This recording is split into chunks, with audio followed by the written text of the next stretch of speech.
এখন শুরু করতে যাচ্ছে জেড সাইলেন্ট লেটারের 10টি ওয়ার্ড। REN DES রিন্ডি VOUS ইউজে রিন্ডিউজে রুজেভুজে সাক্ষাৎ। পিৎজা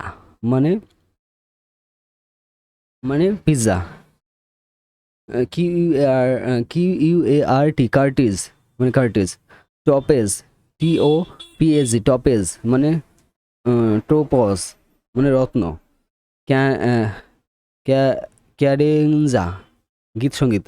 CADANজা ক্যাডেঞ্জা মানে গীত সঙ্গীত। MEZZANE ম্যাডরিন মাঝের তালা। গাজি GAZ গাজি। গেইজ মানে তাকানো। গ্লেজ মানে পালিশ করা। আমেজ বিস্মিত। ডেইজ মানে হতবুদ্ধি। আমাদের জেডের 10টি সাইলেন্ট সম্পূর্ণ হয়ে গেল। যদি কোনো প্রশ্ন থাকে বা আমার এখানে ভুলও হতে পারে, অনেকগুলো ওয়ার্ড আমার বেশি ইন্টারনেটে বের করা, কিছু ভুল হতে পারে, তোমরা আমাকে কমেন্টে জানিও। ঠিক আছে, ধন্যবাদ। আজকে এখন আমাদের সমস্যা হলো জেড এ থেকে জেড পর্যন্ত প্রতিটা অক্ষরের 10টি করে কিছু আছে 15টি সাইলেন্ট লেটার সম্পূর্ণ হলো। ধন্যবাদ।